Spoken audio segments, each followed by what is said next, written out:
The first notes of Amazing Grace drifted through the open church windows on that hot Montana summer day in 1885, stopping Garrett Hayes dead in his tracks. His spurs jingled softly as he pivoted toward the sound, drawn by a voice that reached into his soul and grabbed hold with both hands. A voice he hadn't heard in 5 long years. A voice he'd convinced himself he'd imagined in his loneliest moments on the trail. Garrett removed his dusty Stetson and approached the white clapboard church cautiously, as if the voice might vanish if he moved too quickly. He peered through the window, his calloused fingers gripping the worn wood of the sill. There she was standing in the choir, her golden brown hair twisted into a neat bun, her eyes closed as she sang with a passion that made his chest ache. Melody Spencer, the woman he'd left behind. In an instant, he was transported back to that autumn harvest dance in Old Man Jennings' barn. The fiddles playing, lanterns casting golden light across rough-hewn beams, and Melody in his arms, laughing as he twirled her around the floor. Her blue dress had swirled around her ankles, and the scent of wildflowers in her hair had made him dizzy with wanting. That was the night before he'd ridden out with a cattle drive, promising to return with enough money to start a life together. A promise he'd failed to keep.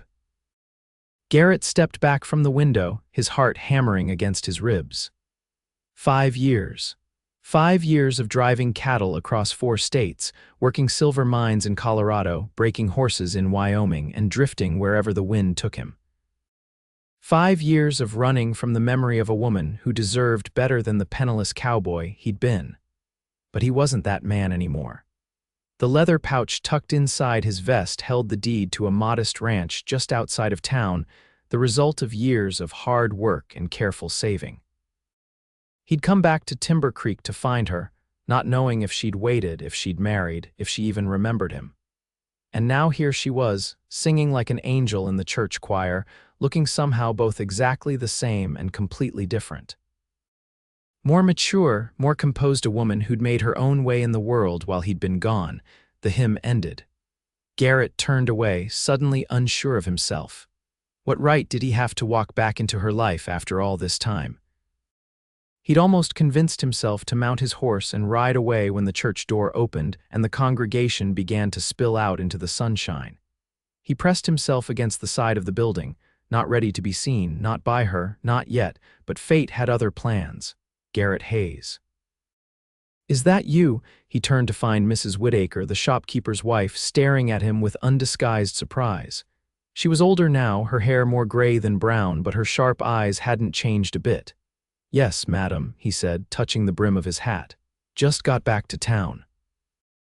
"Well, I'll be," she said, her voice rising with excitement. "Folks said you'd either struck it rich or died trying. Looks like the former from the cut of your clothes." Before he could respond, Mrs. Whitaker turned and called out, "Melody, Melody Spencer, come see who's returned from the dead." Garrett's stomach dropped as the crowd parted, and suddenly there she was, standing just a few feet away. Her sheet music slipped from her fingers, scattering across the dusty ground. Those familiar hazel eyes widened in shock, then narrowed slightly as she took him in. "Garrett," she said, her voice carefully controlled. Not the joyful reunion he'd sometimes allowed himself to imagine during those long, lonely nights on the trail. "Hello, Melody," he replied, his voice rougher than he intended. "You sing as beautifully as ever." A flush rose to her cheeks, but her expression remained guarded. "Thank you. I didn't know you were back in Timber Creek. Just arrived yesterday." He paused, acutely aware of the curious onlookers gathering around them. "You're looking well." Something flashed in her eyes, anger, hurt. He couldn't tell. 5 years, and that's what you have to say to me." The crowd grew quiet, eagerly awaiting his response. But this wasn't a conversation he wanted to have in front of the entire congregation. "Perhaps we could speak privately," he suggested. Melody glanced around, seeming to suddenly realize they had an audience. Her shoulders straightened, and she offered him a polite smile that didn't reach her eyes.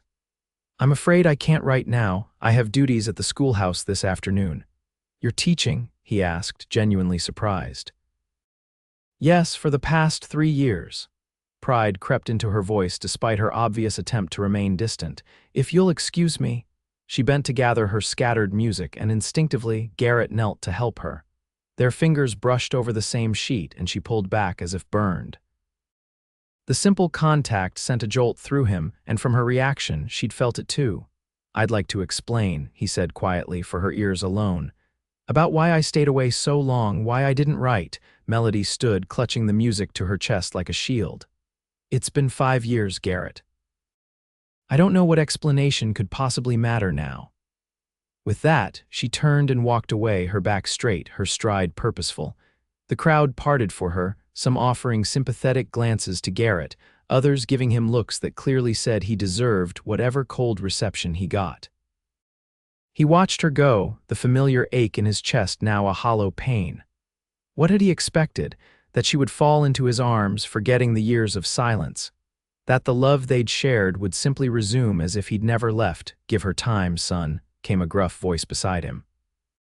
Garrett turned to find Pastor Williams, older and grayer than he remembered, but with the same kind eyes. "She took it hard when you left, harder still when the letters stopped coming." "I never meant to hurt her," Garrett said, the words inadequate even to his own ears. "Intentions rarely count for much against actions," the pastor replied, not unkindly. "Or the lack thereof," Garrett nodded, accepting the gentle rebuke. "The schoolhouse, it's still in the same place." "It is." "Classes end at 3, the pastor studied him thoughtfully. "She's a fine woman, Garrett, made a good life for herself here. Whatever your intentions are now, remember that." "I understand, sir." Garrett settled his hat back on his head. "Thank you." As the churchgoers dispersed, Garrett walked slowly to his horse, a sturdy chestnut gelding named Rusty. The animal nickered softly as Garrett approached, nudging his shoulder in greeting. "Well, boy," he murmured, stroking the horse's neck, "that could have gone better." He swung into the saddle and guided Rusty toward the town's only hotel. He had a few hours to kill before school let out, and he needed to figure out exactly what he was going to say to the woman whose heart he'd broken. Timber Creek had changed less than he had expected. The main street was a bit wider, with a few new buildings, but the essence of the place remained the same, a small ranching town nestled in the shadow of the mountains, where everyone knew everyone else's business. By now, word of his return would be spreading through town like wildfire. By supper time, everyone would know that Garrett Hayes had come back, and that Melody Spencer had given him the cold shoulder he rightfully deserved. He stabled Rusty behind the hotel and made his way to his room. It was simple but clean: a bed, a washstand, a small desk by the window. He removed his hat and vest, hanging them on a peg by the door, then pulled out the leather pouch containing his deed, the Reed Ranch. 200 acres of good grazing land with a small but solid house, a barn, and a creek running through the property. Old man Reed had been ready to retire to St. Louis to live with his daughter, and Garrett had been in the right place at the right time with the right amount of money. It wasn't much compared to some of the bigger spreads in the territory, but it was his. A place to put down roots. A place to build a life, the life he'd promised Melody all those years ago, if she would still have him. Garrett splashed water on his face from the basin, changed his shirt, and tried to make himself presentable. At 2:30, he headed toward the schoolhouse, his nerves jangling worse than they had before his first cattle drive.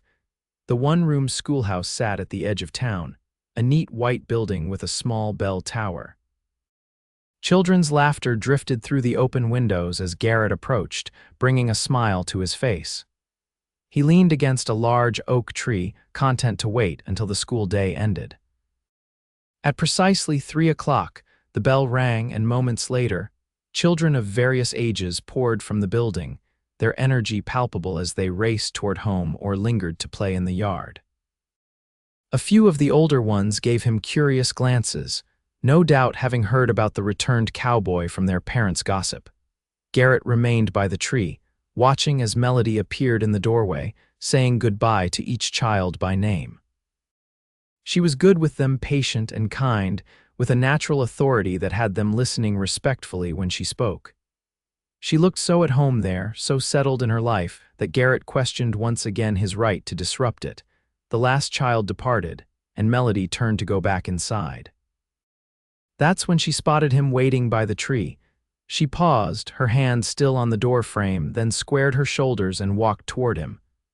"Mr. Hayes," she said formally, stopping a few feet away. Up close, he could see the fine lines at the corners of her eyes, the slight furrow between her brows that hadn't been there before. Still beautiful more so, in his estimation, but marked by time and, he suspected, by heartache. "Miss Spencer," he replied, matching her formality while removing his hat. "Thank you for seeing me." "I haven't agreed to see you yet," she pointed out, a flash of her old spirit showing through the composed exterior. "I simply came to ask why you're loitering outside my schoolhouse." "I wanted to talk to you properly without an audience." She glanced around, noting that several children still played within earshot. "This isn't much better. Then perhaps you'd allow me to walk you home." When she hesitated, he added, "Just a walk, Melody, that's all I'm asking for." She studied him for a long moment, conflict evident in her expression. Finally, she nodded once. "Let me gather my things." She disappeared inside the schoolhouse, returning a few minutes later with a worn leather satchel filled with papers and books. They set off down the dusty road in uncomfortable silence, maintaining a careful distance between them. "You've done well for yourself," Garrett said finally. "Pastor Williams speaks highly of your teaching." "It's rewarding work," she replied. "The children deserve a good education, even out here." Another stretch of silence followed, broken only by the sound of their footsteps and the distant calls of children playing. "I bought a ranch," he blurted out, desperate to fill the void between them. "The old Reed place. I finalized the purchase last week." This caught her attention. "You're staying in Timber Creek then, not just passing through?" "I'm staying." He met her gaze directly. "I came back for good, Melody." She looked away quickly, but not before he saw the emotions warring in her eyes. "Congratulations on your purchase. The Reed place is good land." "It needs work," he admitted. "The house especially, but the bones are solid." They had reached the edge of town now, approaching a neat white cottage with blue shutters and a small garden out front. Melody stopped at the gate. "This is me," she said, gesturing to the house. "I've been renting from Mrs. Langley since her son moved her into town 3 years ago. It was a pretty place, he thought, suited her. It's nice." Another awkward silence fell between them. Garrett shifted his weight, acutely aware that he was making a mess of this. "Melody, why didn't you write?" she interrupted, the question bursting from her as if she couldn't contain it any longer. 3 letters in 5 years, Garrett, 3, and then nothing for the last 3 years. Not a word to let me know if you were alive or dead." The hurt in her voice cut him to the quick. "I wanted to," he said. "God knows I wanted to. But you didn't." Her knuckles were white where she gripped the gate. "Do you have any idea what that was like, waiting for word that never came? Having to face the pity in everyone's eyes when another mail delivery arrived with nothing from you?" "I can explain," he said, hating how inadequate the words sounded. "Then explain," she challenged, her voice wavering slightly. "Explain why you broke your promise. Why you let me believe you were coming back, only to disappear without a trace." Garrett took a deep breath. "The first year, when I was with the cattle drive to Kansas, I wrote whenever I could, but after that I took work in the Colorado silver mines. It was good money, but dangerous. There was a cave-in." He rolled up his sleeve to reveal a jagged scar running from his wrist to his elbow. "I nearly lost my arm, was laid up for months. By the time I recovered, I'd lost my job, my savings, everything." Melody's expression softened slightly at the sight of his scar, but she remained silent, waiting for him to continue. "I was ashamed," he admitted. "I'd promised to come back a success with enough money to start our life together. Instead, I was worse off than when I'd left. I couldn't face telling you that, so I decided to make a fresh start. Took work breaking horses in Wyoming. That's where I met James Reed. He was impressed with my work, offered me a job as his foreman." Garrett looked down at his boots, then back up at her. "I worked for him for 2 years, saving every penny. When he decided to sell up and move east, he gave me first refusal on the ranch. I'd finally done what I set out to do, earned enough to come back to you with something to offer, but by then, so much time had passed. I didn't know if you'd even want to hear from me." Melody shook her head, a mixture of disbelief and exasperation on her face. You thought I cared about money, about success. Garrett, I would have married you if all you had was the shirt on your back. I loved you. I would have faced anything with you, poverty, hardship, whatever came our way. The past tense of loved wasn't lost on him. I know that now, he said quietly. I was young and proud and stupid. By the time I figured that out, I thought it was too late. It was too late, she said, her voice barely above a whisper. I waited for you for 2 years, Garrett. 2 years of watching the road every day, hoping to see you riding back to me. And then I had to accept that you weren't coming back, that whatever we'd had was over. I had to build a life without you in it. The pain in her words was like a physical blow. I'm sorry, he said, knowing it wasn't enough. I'm more sorry than I can say, but I'm here now, Melody. I came back for you.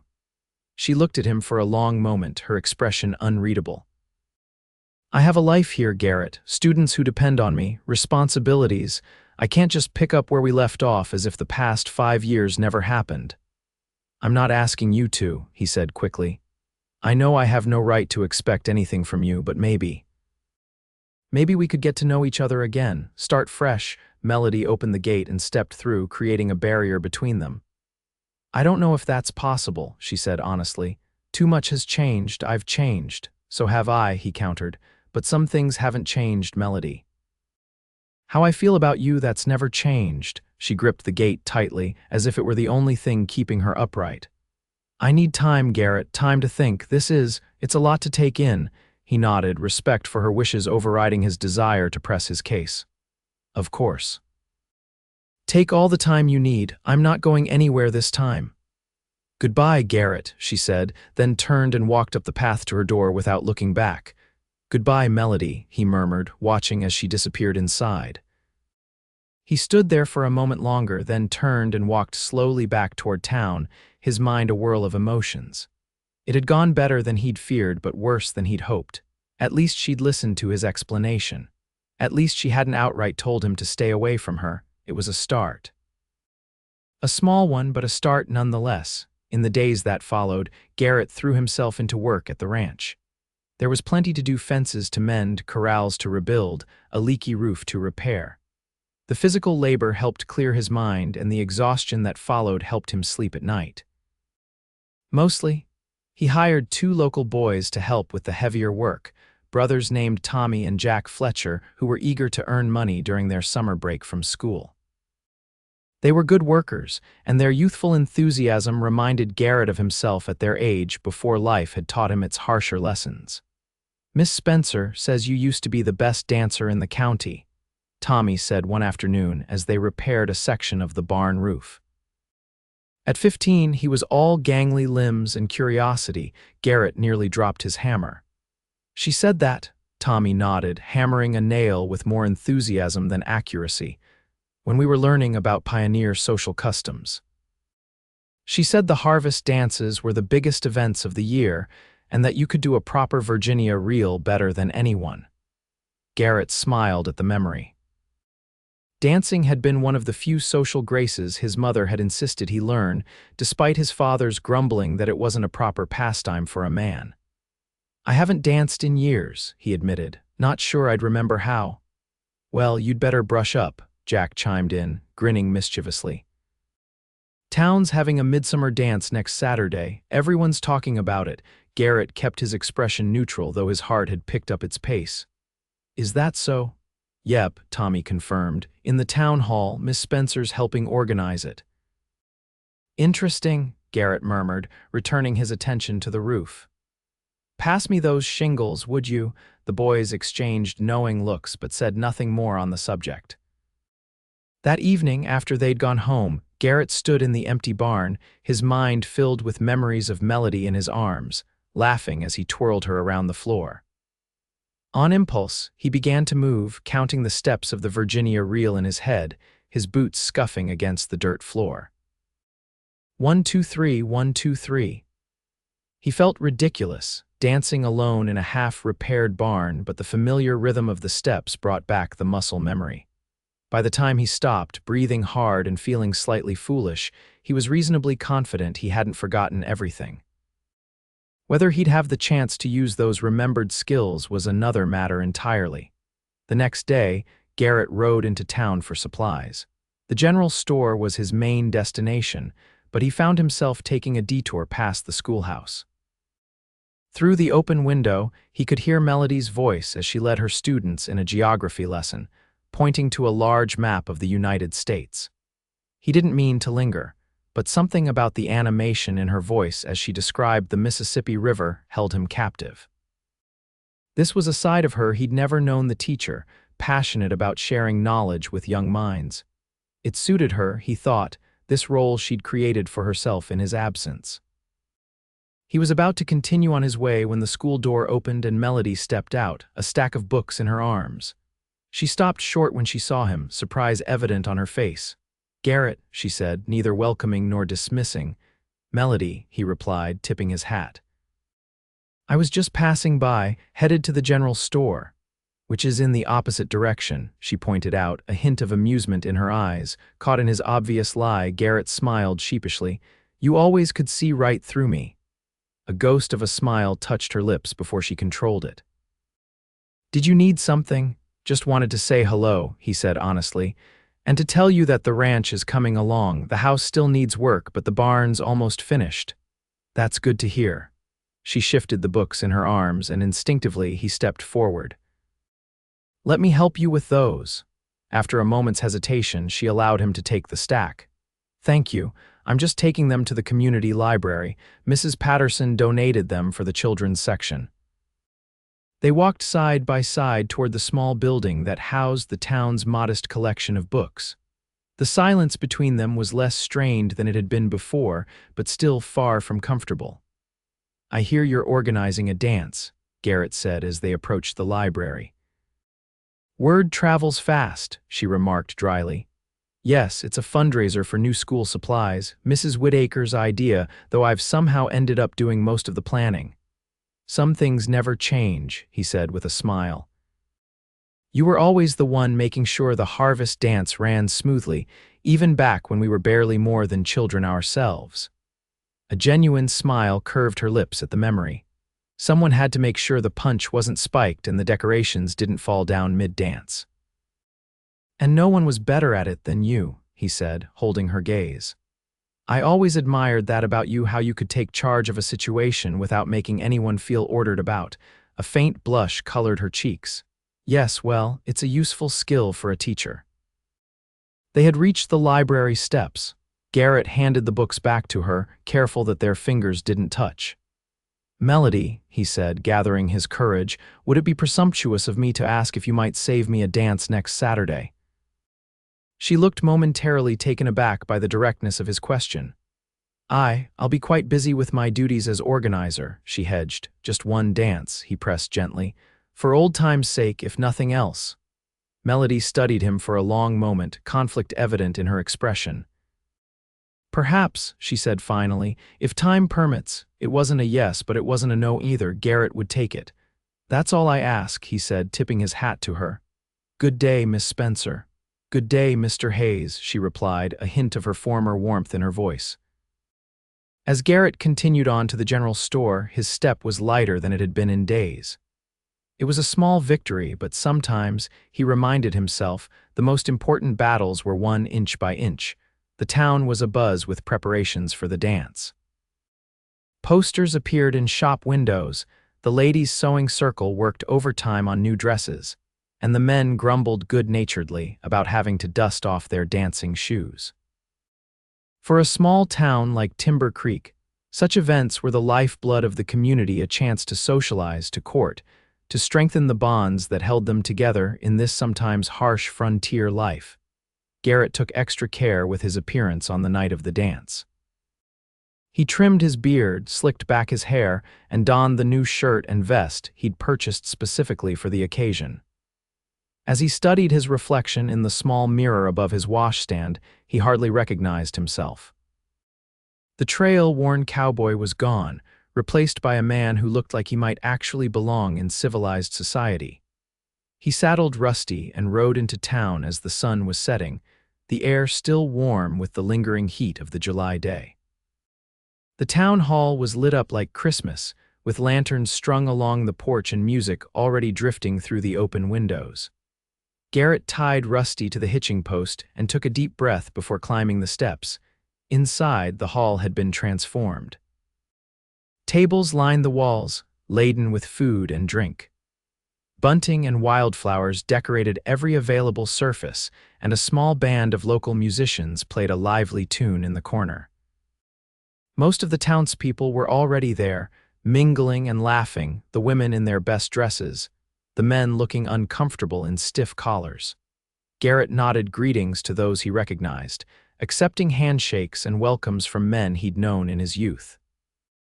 The initial coolness that had greeted his return seemed to have thawed somewhat time, and the news of his ranch purchase apparently lending him a respectability he'd lacked before.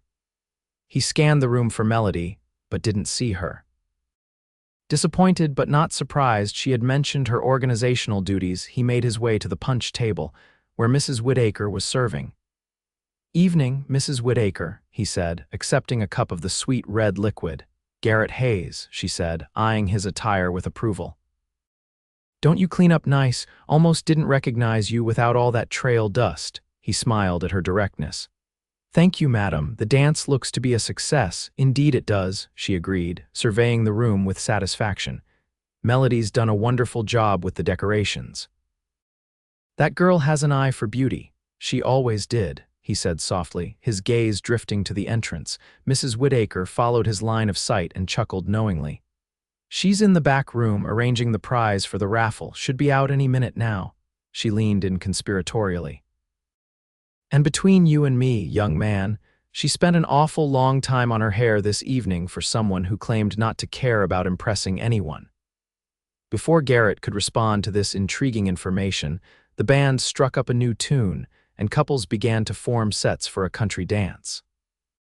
He moved to the edge of the room, content to watch for now, sipping his punch and nodding along to the familiar melody. And then she was there. Melody entered from a side door, and the sight of her nearly stopped Garrett's heart. She wore a dress of deep blue, simpler than many of the other women's, but somehow more elegant for its restraint. Her hair was arranged in a style he'd never seen before, with soft tendrils framing her face and small white flowers woven into the braids. She looked beautiful, confident, utterly at ease as she moved through the crowd, greeting people and checking that everything was in order. She hadn't seen him yet. Garrett set down his punch cup and straightened his vest, working up the courage to approach her. But before he could move, another man was at her side, tall, well-dressed, with a neatly trimmed beard and an air of assurance that spoke of money and position.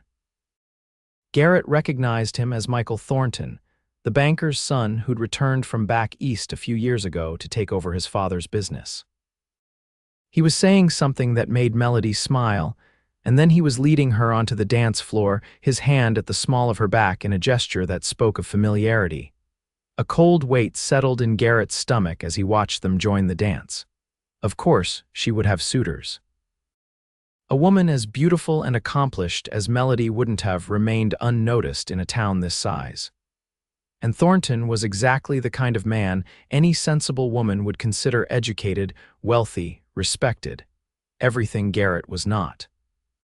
He was about to turn away, perhaps even leave the dance entirely, when Melody glanced in his direction.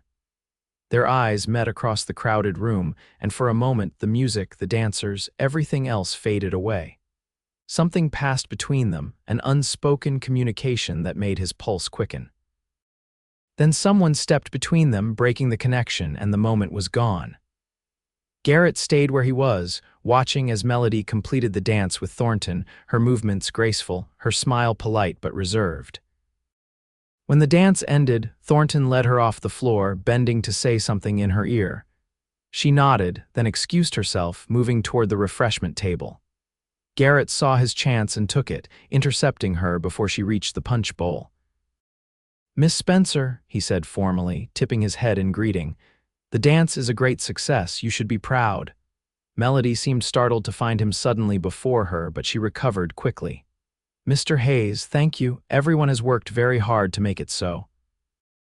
"You look lovely," he said, the words escaping before he could censor them.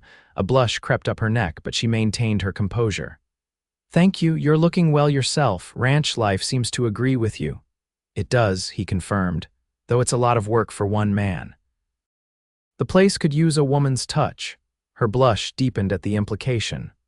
"I'm sure there are plenty of single ladies in the county who would be interested in the position," she said, a hint of challenge in her tone.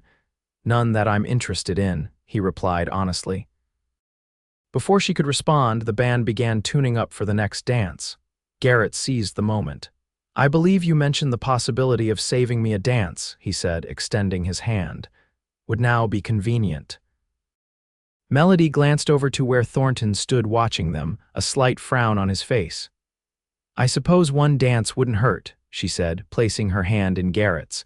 The simple touch of her fingers against his palm sent a jolt through him. He led her onto the floor, acutely aware of the eyes following them. The band struck up a waltz, a slower, more intimate dance than the previous one. Garrett placed his hand properly at her waist, maintaining a respectable distance between them as they began to move in time to the music. Even with the space between them, he could smell the faint lavender scent of her hair, could feel the warmth of her through the fabric of her dress. "You've not forgotten how to dance, I see," she remarked as he guided her smoothly across the floor. "Some things you don't forget," he replied, his eyes never leaving hers, "like how perfectly you fit in my arms." She missed a step, then recovered. "Garrett," she said, a warning in her voice. "I'm sorry," he said quickly. "That was presumptuous of me." They danced in silence for a few moments, finding their rhythm together as they had so many times before. "I heard you've been spending time with Michael Thornton," Garrett said finally, unable to contain his curiosity. Melody's expression remained neutral. "Michael has been very kind since his return to Timber Creek. He's done a lot for the school-donated books, arranged for new desks." "He seems like a good man," Garrett forced himself to say, though the words tasted like ashes in his mouth. "He is," she confirmed, "steady, reliable." The implication stung, but Garrett couldn't deny its truth. "Everything I wasn't," he acknowledged quietly. Melody's gaze softened slightly. "I didn't say that. You didn't have to." He guided her through a turn, his hand firm at her waist. "Are you courting him?" She stiffened in his arms. "That's a rather personal question, Mr. Hayes." "I know," he admitted, "but I'd still like an answer if you're willing to give one." Melody was silent for several measures, her expression thoughtful. "Michael has made his intentions clear," she said finally. "He's asked permission to court me formally." Garrett's heart sank, though he kept his face carefully neutral. "And your answer?"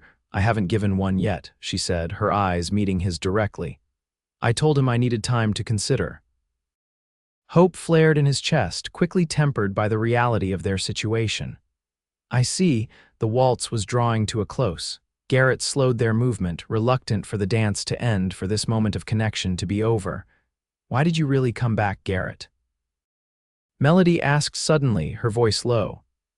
"After all this time, why now?" He looked down at her, this woman who had haunted his dreams for 5 long years and knew he could give her nothing less than the complete truth.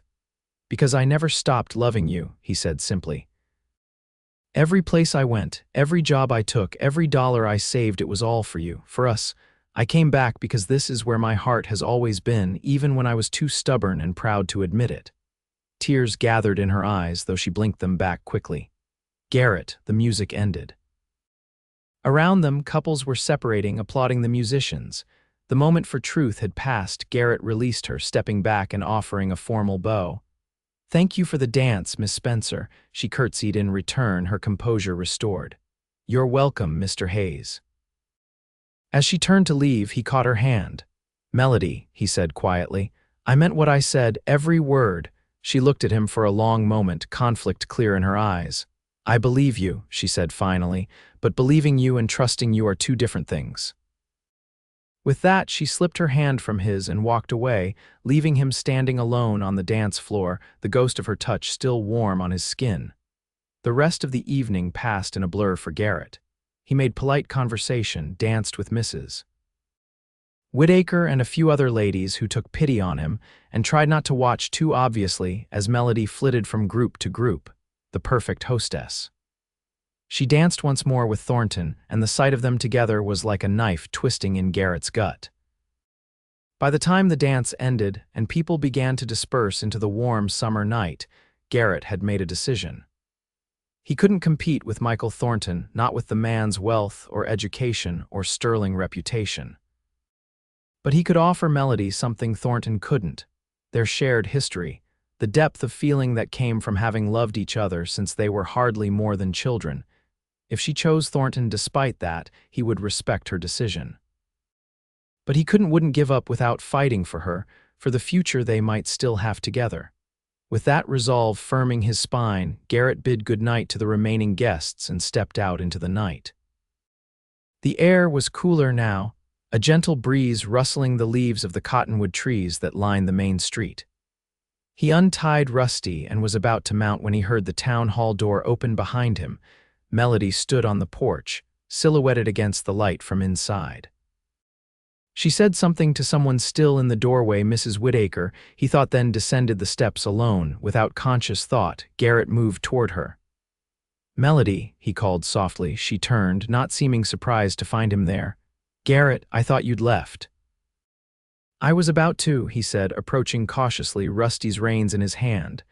"Can I walk you home?" She hesitated, glancing back at the hall where people were still milling about. "It's late," she said. "There will be talk." "Let them talk," he replied, then softened his tone. "Please." "Just a walk." After a moment's consideration, she nodded. "All right." They set off down the moonlit street, Rusty ambling behind them. Neither spoke at first, the silence between them filled with unasked questions and unspoken thoughts. "You were right," Garrett said finally as they passed the darkened storefronts. "About trusting and believing being different things. I know I have to earn your trust again. I want the chance to do that." Melody kept her gaze on the road ahead. "I don't know if that's possible, Garrett. Too much has happened. Too much time has passed." "I understand that," he said. "But I also know that what we could have again isn't something that comes along every day. I've seen enough of the world now to know that." They had reached her gate. Melody turned to face him, her expression serious in the moonlight. "And what exactly is it that you think we could have again?" Garrett took a deep breath. "Love," he said simply. "Real love, the kind that endures separation and hardship, the kind that's worth fighting for." "Love isn't always enough," she countered, though her voice lacked conviction. "There's also respect, trust, reliability, all things I'm prepared to demonstrate," he interrupted gently, "if you'll give me the chance." Melody shook her head, though whether in denial or confusion, he couldn't tell. "Michael has asked me to give him an answer by the end of the month," she said abruptly, "about his courtship proposal." The statement hit Garrett like a physical blow, but he kept his voice steady. "I see." "And have you decided?" "No," she admitted. "I haven't." Hope surged through him again. "Then may I make a proposal of my own?" She looked at him warily. "What kind of proposal?" "Not that kind," he assured her quickly. "Not yet anyway. I'm proposing a fair chance. 2 weeks.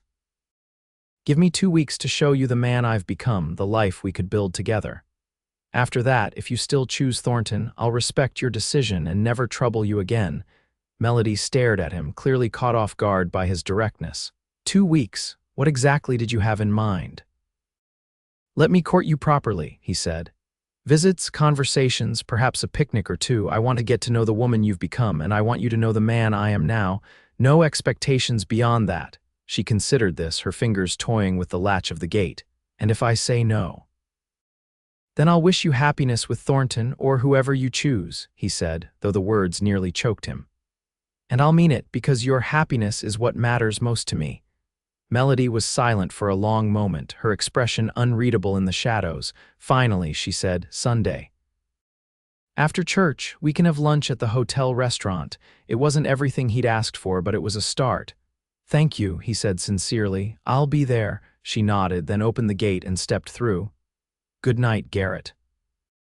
"Good night, Melody," he replied, watching as she walked up the path to her door. Only when she was safely inside did he turn away, mounting Rusty and pointing the horse toward home. The road stretched dark before him, but for the first time in years, Garrett Hayes felt like he might be heading in the right direction. Sunday couldn't come quickly enough for Garrett. He spent Saturday finishing repairs on the barn, then rode into town to have a proper bath at the barbershop, and to purchase a small gift for Melody, a delicate silk bookmark embroidered with wildflowers that reminded him of the ones she used to weave into her hair as a girl. When Sunday morning arrived, he dressed in his best clothes and rode to church, arriving early enough to secure a seat near the back. The congregation filed in, filling the pews with the rustle of Sunday finery and the murmur of subdued conversation. Garrett nodded to acquaintances but kept his attention focused on the door. Melody arrived just as the service was about to begin, slipping into a pew near the front.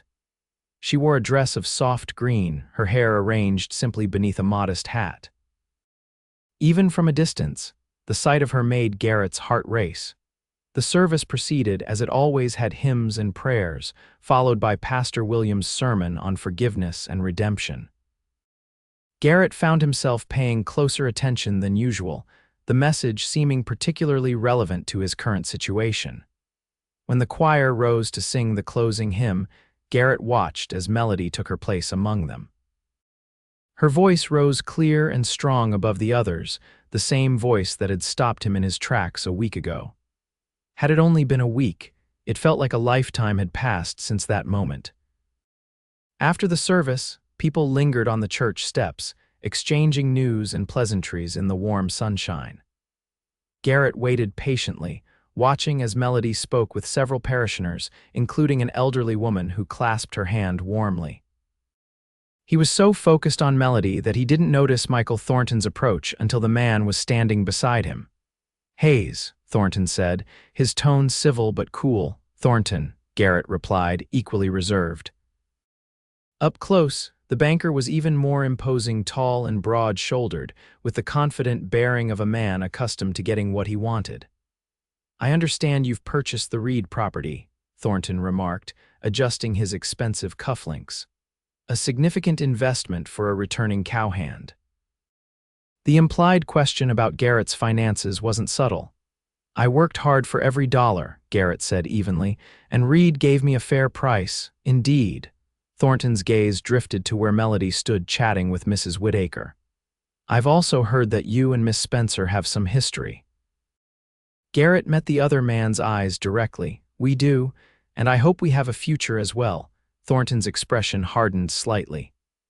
"Miss Spencer deserves a man who can provide stability, respectability, someone who won't abandon her when the horizon calls." "I couldn't agree more," Garrett replied, refusing to be baited. "If you'll excuse me, I believe she's expecting me for lunch." He tipped his hat and moved away before Thornton could respond, making his way through the dispersing crowd toward Melody. She looked up as he approached, a small smile touching her lips. "Mr. Hayes," she greeted him, "right on time." "Miss Spencer," he replied, offering his arm, "shall we?" She placed her hand lightly on his arm, and together they walked toward the hotel restaurant, aware of the curious glances following them. The hotel was Timber Creek's finest establishment, which wasn't saying much, but the food was good and the tablecloths clean. The dining room was busy with the after-church crowd, but the hostess led them to a small table near the window. Garrett held Melody's chair for her, then seated himself across from her.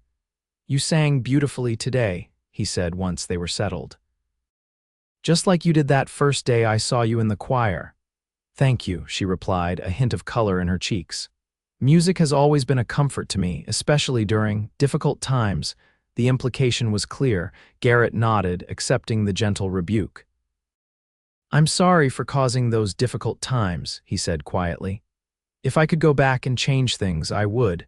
Melody unfolded her napkin, smoothing it across her lap. "What would you change exactly?" It was a fair question, and one he'd given considerable thought to over the past week. "I would have written more," he said honestly.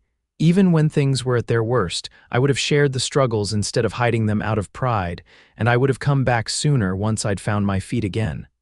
She considered this, her expression thoughtful. "Why didn't you?" "Come back sooner, I mean." Garrett looked down at his hands, then back up at her. "Fear," he admitted.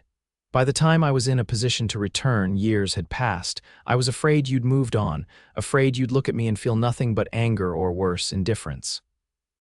"I was angry," she acknowledged. For a long time, but never indifferent, Garrett. I could never be indifferent where you're concerned. The simple admission sent hope surging through him. Before he could respond, the waiter arrived to take their order.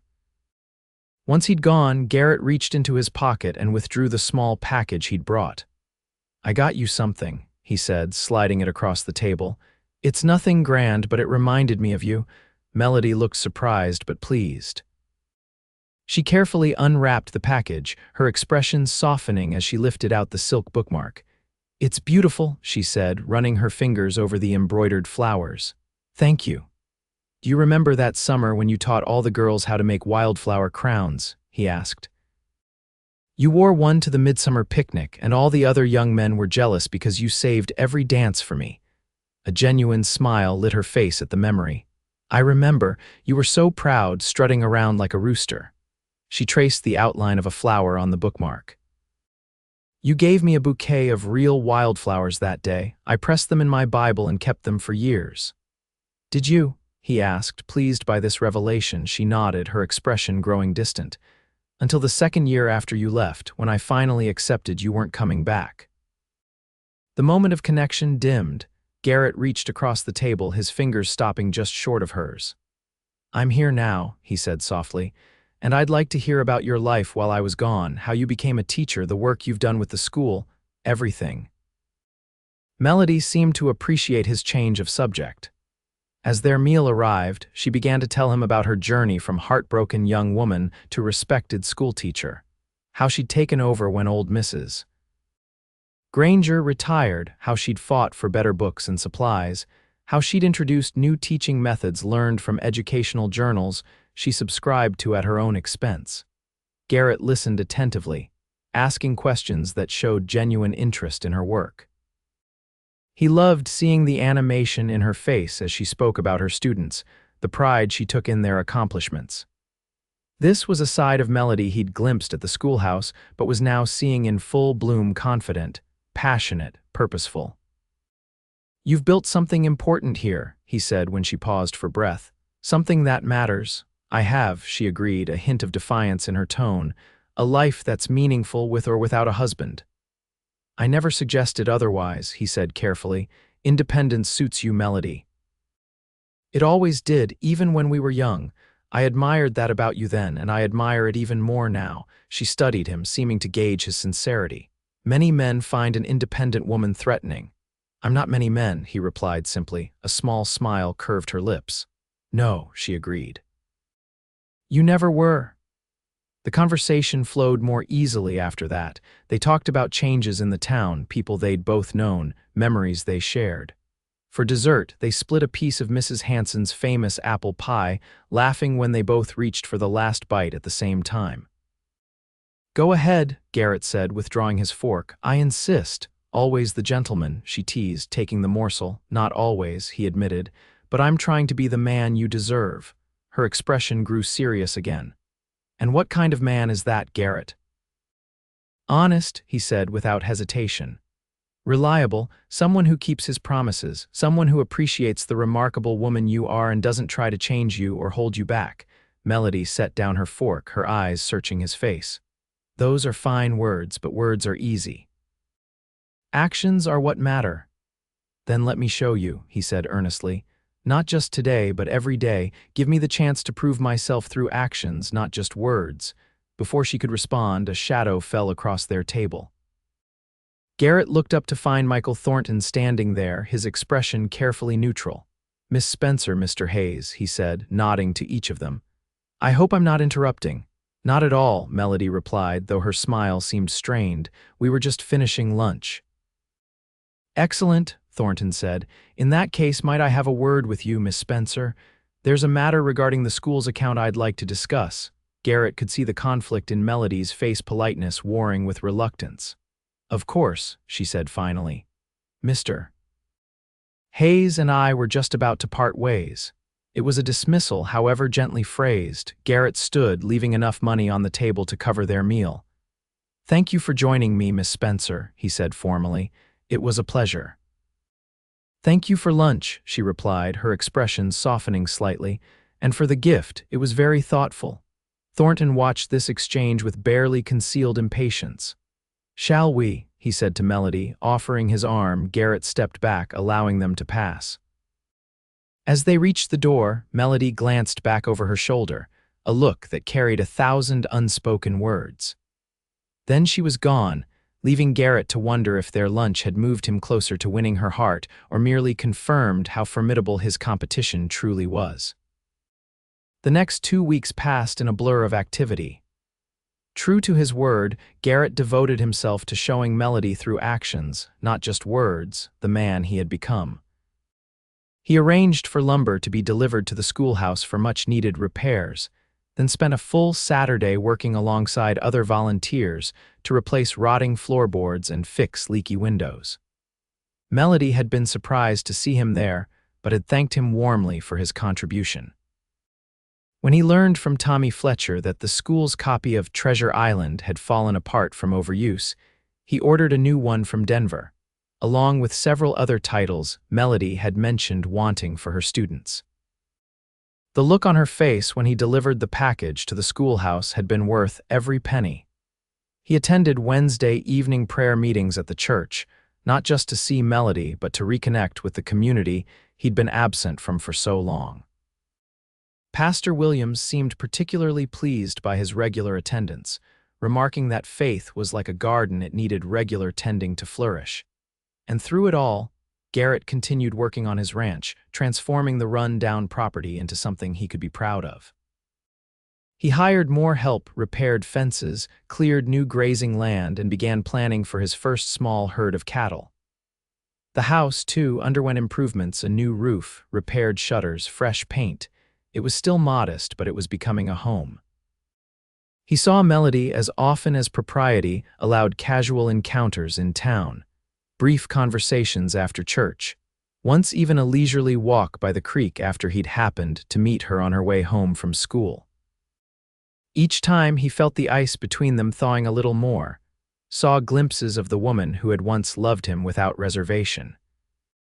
But he also saw Thornton's continued presence in her life, escorting her to church socials, calling at her home on Sunday afternoons, bringing her flowers from his mother's greenhouse. The banker made his intentions clear to everyone in town, including Garrett.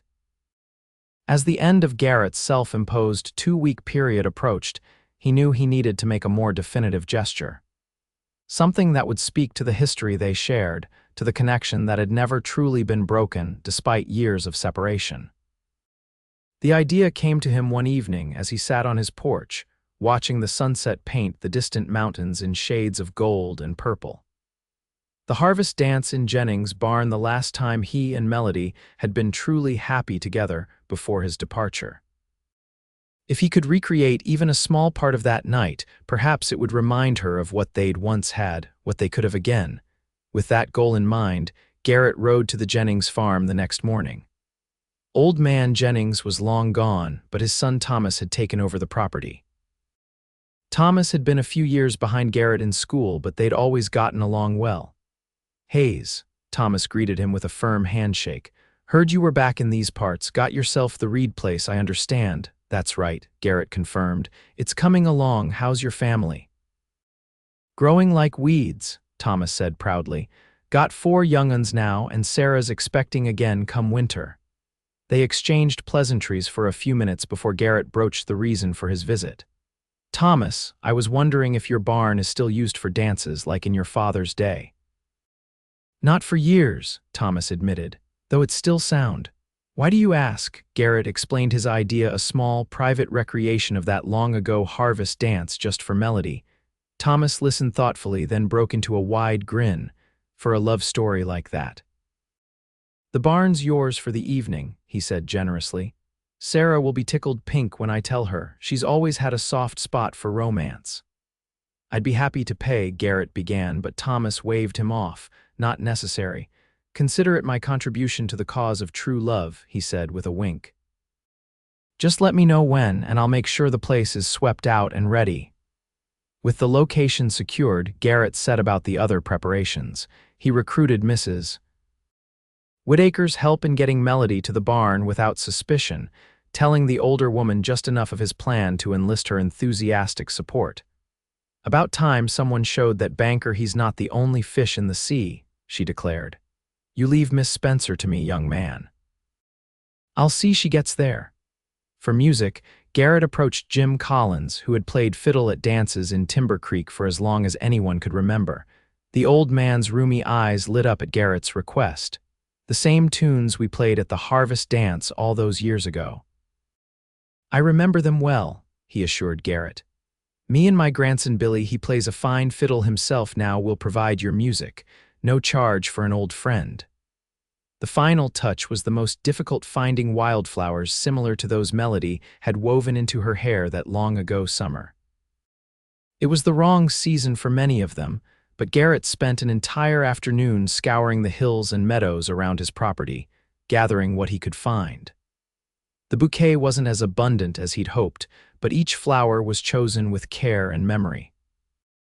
The evening of his plan arrived clear and mild, with a full moon rising over the eastern hills. Garrett had arranged everything meticulously. Lanterns hung from the barn rafters, casting a warm golden glow over the swept floor. A small table with refreshments set to one side. Jim and Billy Collins tuning their fiddles in the corner.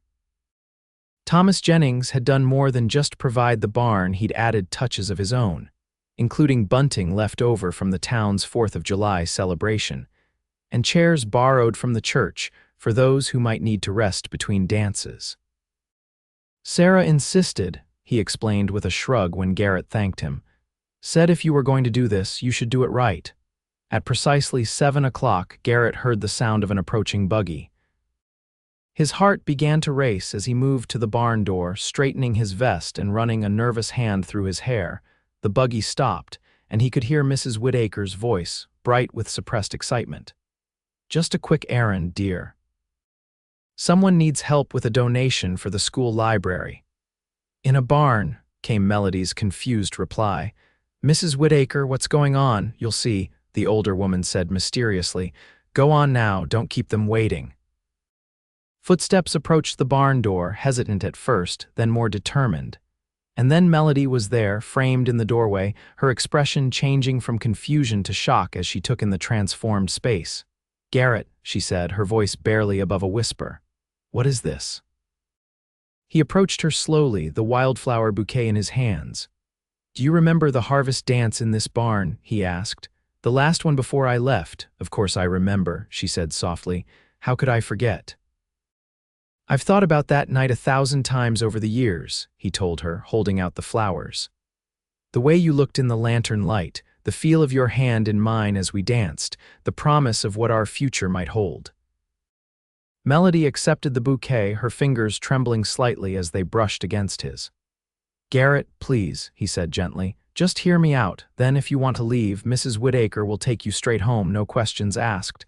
After a moment's hesitation, she nodded. All right. Garrett signaled to Jim and Billy, who began to play a slow, sweet melody, the same tune that had been playing during their last dance together all those years ago. The familiar notes filled the barn, wrapping around them like a tangible memory. 5 years ago, I left Timber Creek with dreams of making my fortune, Garrett said, his eyes never leaving hers. I thought I needed to prove myself worthy of you to come back a success. But what I didn't understand then, what I understand now, is that true worth isn't measured in dollars or acres or cattle. He took a step closer to her. It's measured in loyalty, in keeping promises, in being there for the people you love through good times and bad. It's measured in the courage to admit when you're wrong and the determination to make things right. Melody's eyes glistened in the lantern light. You hurt me, Garrett. When you stopped writing, when you didn't come back, it broke something in me that I'm not sure can be fixed. I know, he acknowledged, the pain of her words etched in his face. And I will regret that until my dying day. But I believe that broken things can be mended, Melody. They may never be exactly as they were before, but sometimes they can be stronger at the broken places. He held out his hand to her. Dance with me. For the sake of who we were then and who we might be now. For a long moment, Melody stood motionless, the wildflowers clutched in her hand, indecision clear in her eyes. Then, slowly, she placed her free hand in his. Garrett drew her gently into his arms, maintaining a respectful distance as they began to move in time to the music. It was awkward at first, both of them stiff with tension and unspoken feelings. But as the familiar melody wrapped around them, muscle memory took over and they found their rhythm together, just as they had all those years ago. "I remember how nervous I was that night," Garrett said quietly as they moved across the floor. "Trying to work up the courage to tell you I was leaving with the cattle drive. You kept stepping on my toes," Melody recalled, a small smile touching her lips. "I knew something was wrong. You were never clumsy when you danced. I was afraid you'd be angry," he admitted. "Or worse, that you wouldn't care. Instead, I told you I'd wait for you," she said, her voice soft with remembered pain. No matter how long it took, Garrett's arm tightened slightly around her waist. "And I promised to come back to you, a promise I kept far too late." The music swelled, and instinctively, they moved closer together, the space between them diminishing until she could surely feel the pounding of his heart against her hand. "Why did you do all this?" Melody asked, looking up at him with those clear hazel eyes that had haunted his dreams for years.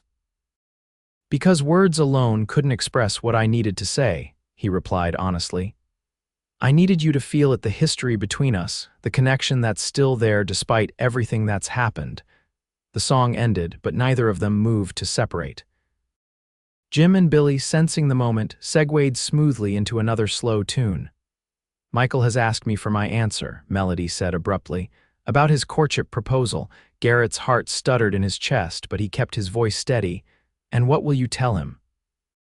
"I don't know," she admitted, her gaze dropping to where their hands were joined. "He's a good man, Garrett, steady, reliable, the kind of man who would never leave." "He is all those things," Garrett agreed, though the words nearly choked him, "and you deserve nothing less." "But he's not you," she whispered, so softly he almost didn't hear it. Hope surged through him, wild and fierce. "What are you saying, Melody?" She looked up at him, her eyes clear and direct despite the tears that threatened. "I'm saying that despite everything, despite the pain and the years of silence, and the betrayed trust, my heart still recognizes yours. And that terrifies me." Garrett stopped dancing, his hands moving to cradle her face with infinite tenderness. "I know I have no right to ask for your trust again," he said, his voice rough with emotion. "But if you can find it in your heart to give me another chance, I swear to you on everything I hold sacred that I will spend the rest of my life being worthy of it." A tear slipped down Melody's cheek. "How can I be sure? How can I know you won't leave again when things get difficult?" "Because I've learned what truly matters," he said simply. "And it's not fortune or adventure or proving myself to the world. It's coming home each night to the woman I love. It's building a life together, facing whatever comes as partners. It's growing old surrounded by family and friends in the place where we both belong." He brushed the tear from her cheek with his thumb. "I'm not asking for an answer tonight.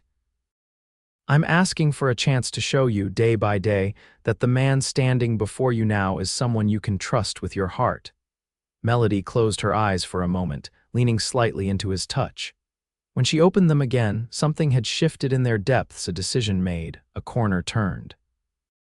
"Dance with me again," she said, her voice stronger now.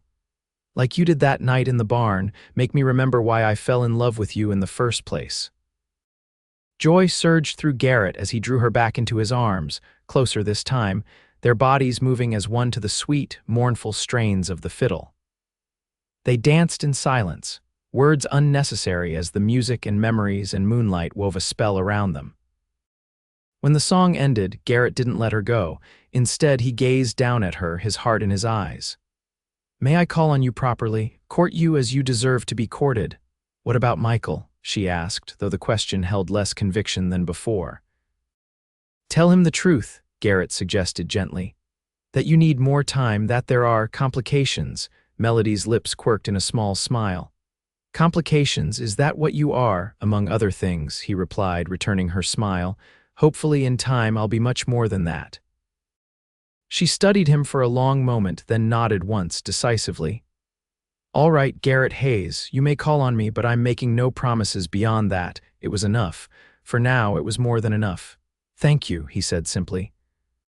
Melody glanced around the barn, taking in the lanterns, the decorations, the two musicians who were pointedly not watching their exchange. "This was unexpected, beautiful, like you," he said softly. A blush colored her cheeks. "I should go, Mrs. Whittaker is waiting." "Of course." Garrett reluctantly released her, though he kept hold of her hand as he walked her to the door.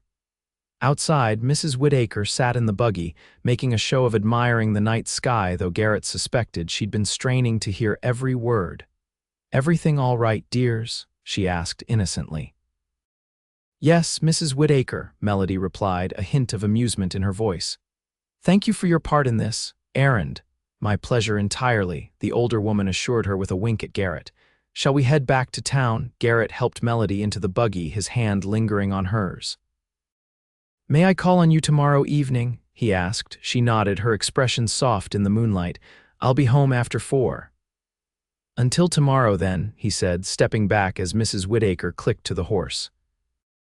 As the buggy pulled away, Melody turned to look back at him, the wildflowers still clutched in her hand. The image of her backlit by moonlight, her face half in shadow, half illuminated, burned itself into Garrett's memory, a moment he knew he would carry with him always. The next few weeks brought a gradual but unmistakable change in Garrett and Melody's relationship.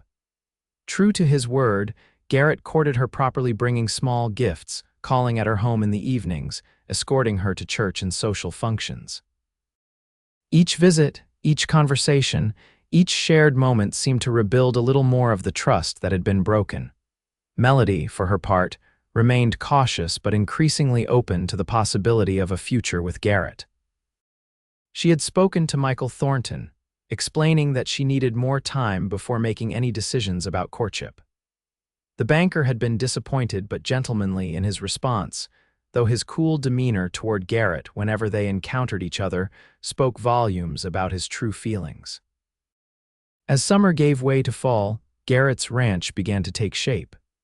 He purchased a small herd of cattle and several good horses, hired a full-time ranch hand to help with the daily work, and completed the renovations on the house.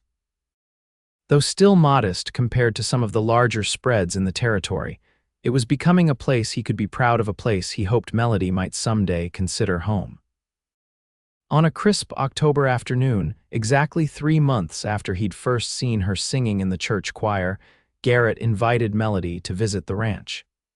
It was a significant step, the first time she'd been to his property, the first glimpse of the life he was building. He spent the entire morning preparing, making sure everything was in order, even going so far as to have Mrs. Whittaker's daughter, who worked as a cook for one of the larger ranches, prepare a special meal for the occasion. When Melody arrived, dressed in a rust-colored dress that matched the autumn leaves, Garrett felt the same rush of emotion he'd experienced that first day at the church. She was so beautiful, so vital, that sometimes he still couldn't believe she was giving him this second chance. "Welcome to the Hayes Ranch," he said, helping her down from the buggy he'd sent to bring her from town. "It's not much compared to some, but it's wonderful," she interrupted, her eyes taking in the neat yard, the freshly painted house, the sturdy barn and corrals. "You've done so much in such a short time," pride swelled in his chest at her approval. "Would you like a tour?" Melody nodded eagerly, and Garrett led her around the property, showing her the improvements he'd made, the plans he had for the future. She asked thoughtful questions, offered suggestions, and seemed genuinely interested in every aspect of the ranch's operation. "And this," he said finally, leading her to a small rise behind the house, "is my favorite spot on the whole property." From the rise, they could see for miles the patchwork of fields and pastures spreading out before them, the creek winding its silver path through the land, the mountains rising majestically in the distance. The autumn sun bathed everything in golden light, painting the world in shades of amber and bronze. "It's beautiful," Melody breathed, turning slowly to take in the view, "like something from a painting." "I come up here sometimes in the evening," Garrett told her, watching her face as she surveyed his land. "To think, to remember, to plan for the future." She glanced at him, a question in her eyes. "And what do you see in that future, Garrett?" It was the opening he'd been waiting for. Garrett took both her hands in his, turning her gently to face him. I see this land flourishing, he said. Cattle grazing in those fields, crops growing in that bottomland by the creek, the house expanded with a proper garden and maybe a few fruit trees. He paused, gathering his courage. But most of all, I see you, Melody. By my side through all of it, the good years and the hard ones, the joy and the sorrow, the work and the reward. I see a family, children with your eyes and spirit. I see a life built on love and trust and shared purpose. Tears gathered in her eyes, but they were different from the ones he'd seen at the barn dance, not tears of pain or conflict, but of something deeper, something that made his heart race with hope. I've been so afraid, she admitted, her voice barely above a whisper. Afraid to trust again, afraid to believe in promises, afraid to love you the way I once did with my whole heart. I know, he said gently, and you had every right to that fear, but I'm asking you now to take a leap of faith, to believe that sometimes people do change. That sometimes love gets a second chance.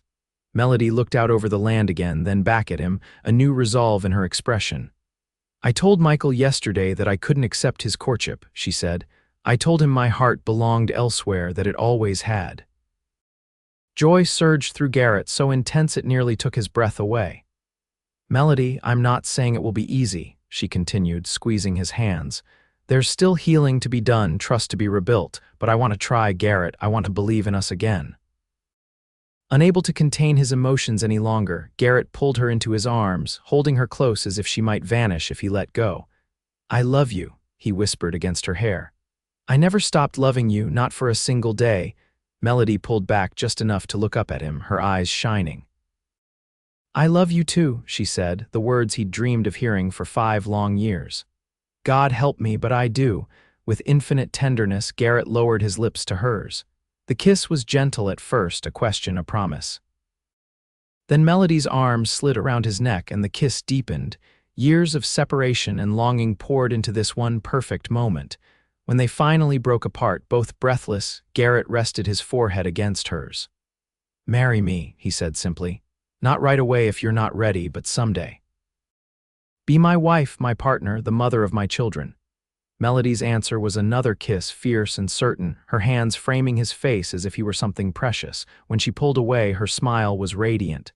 Yes, she said. Yes to someday, yes to building a life together, yes to everything.